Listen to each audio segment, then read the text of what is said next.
What's going on, everybody, and welcome to my review of Dexter Season 1. Before I get into it, I just want to make a quick note. I'll only be doing season reviews for this show, not for every single season. Right now, I'm covering Season 1 and maybe Season 2, but that'll be it. So with that in mind, let's jump into Season 1, and honestly, what a season to begin with. The first season is absolutely brilliant. To me, it's one of the greatest first seasons of television ever made. It's smart, it's layered, it's darkly funny, and it immediately establishes why Dexter became such an iconic series. There's something so special about how this show introduces its world, its main character, and its central mystery. It's almost like everything clicked into place right out the gate.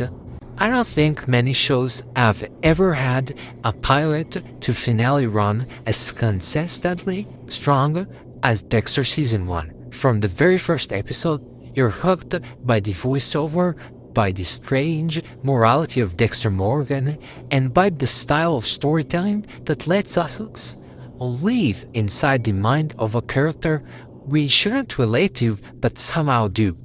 The core premise is what makes this season so compelling. Dexter Morgan, a Miami blood spatter analyst, is secretly a serial killer who follows a code. That code, drilled into him by his adoptive father Harry, allows him to channel his violent urges into something productive, at least by his own justification.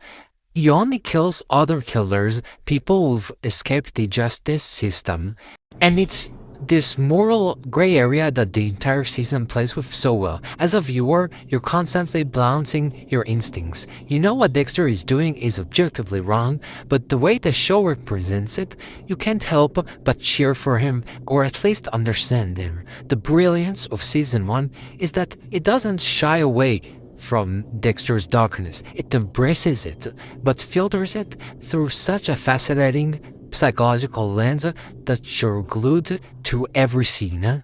Now, what really elevates Season 1 is the central mystery of the Astra Killer. On the surface, it looks like your classic serial killer storyline, a killer taunting the police, leaving behind elaborate crime scenes, playing games with law enforcement. But Dexter flips the formula, because the Astra Killer isn't just another case for Miami Metro.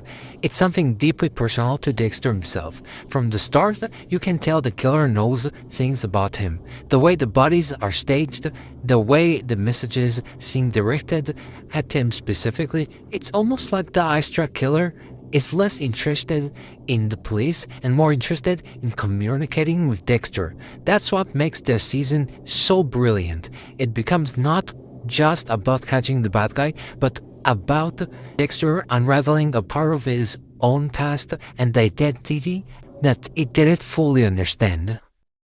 And then, of course, we get one of the most iconic twists in television history.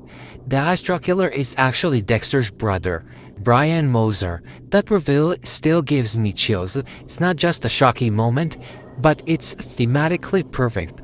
This isn't just some random villain, it's family. It reframes everything you've seen up to that point and forces Dexter into an impossible choice. Follow his brother, who represents his truest, most primal self, or stick with the code that Harry gave him and the life he's built in Miami. That final confrontation is such an awesome climax to the season, because it makes Dexter choose between two halves of himself. The characters surrounding Dexter are what makes this world feel so rich and alive.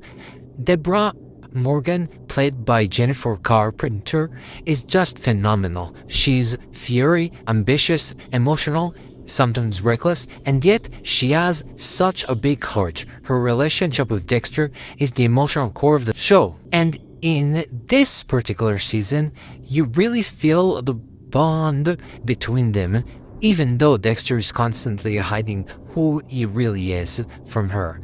Deb's journey in this season, rising in her career, falling into the trap of dating the Astra Killer without realizing it, and then being put in mortal danger by him is heartbreaking, and it makes the finale that much more powerful.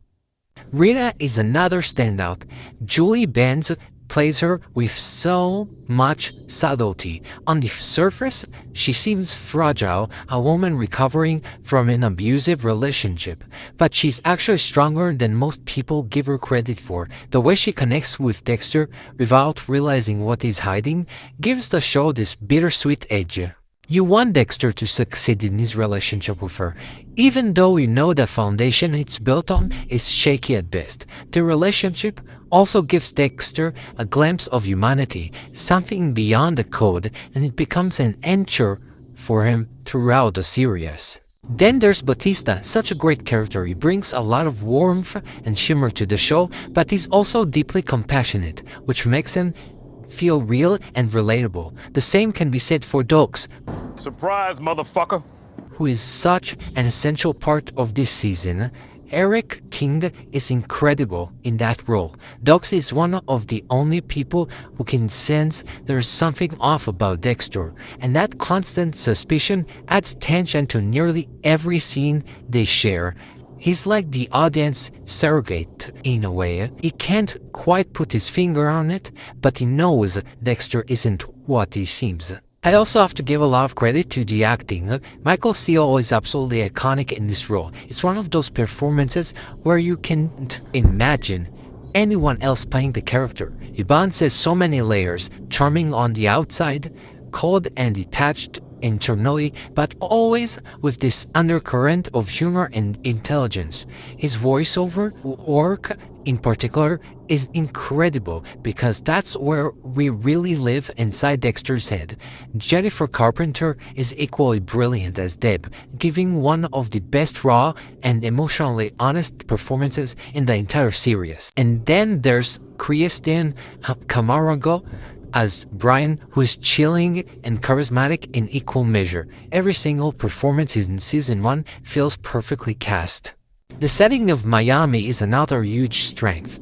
The show doesn't go for the dark, rainy, urban aesthetic that most crime dramas use. Instead, it's bright, colorful, almost cheerful on the surface, which makes the darkness underneath even more unsettling. There's something so genius about staging all this death and psychological horror against the backdrop of beaches, palm trees, and sunshine. It gives the show a very specific identity.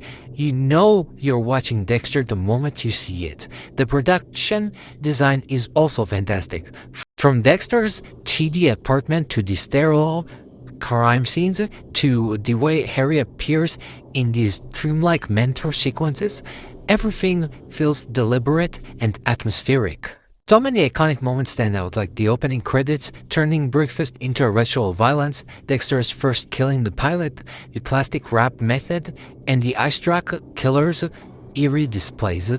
Even quieter moments like Dexter reflecting alone at night stick with you thanks to the show's balance of tone. If I had to point out a flaw, it's honestly tiny. Sometimes the show leans on exposition a little heavily. There are scenes where characters explain things in ways that feel a bit too on the nose or out of place. It's not something that breaks the season, and compared to how great everything else is, it's a very small nitpick, but it's there.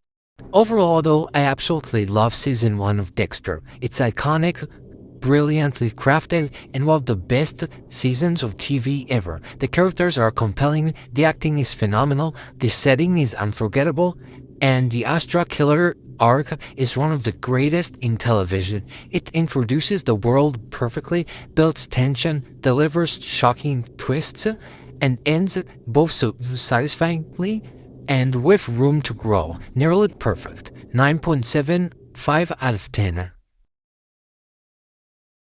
That's going to wrap my review of Dexter Season 1. Honestly, I could talk about this season for hours because it's just that good and it laid the foundation for everything that would come after. But now I want to hear from you. What do you think of Dexter Season 1? Do you agree it's one of the best opening seasons of television ever? Or do you have some different takes? Drop your thoughts down below. I'd love to hear them. Thanks so much for checking out the review, and I'll see you in the next one.